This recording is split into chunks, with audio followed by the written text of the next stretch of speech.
What is your water cooler message?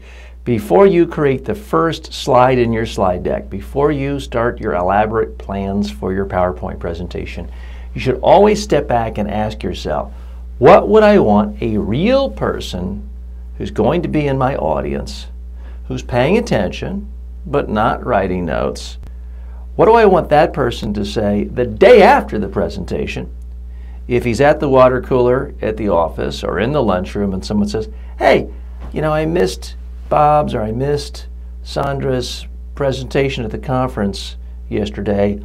What did she say? Oh, what Sandra was saying was, and bop, bop, bop, bop. What is that person going to say for the next 30 seconds or so? What are the top 2 or 3 ideas?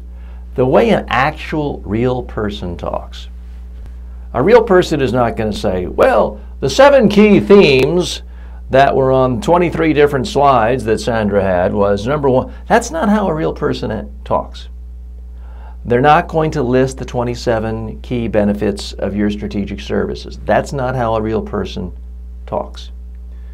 So I urge you, before you start your first slide, really step back and ask yourself, not what's the summary of your speech or what's just the 3 points, but how would an actual real person talk about your presentation who watched it and summarized it to someone else.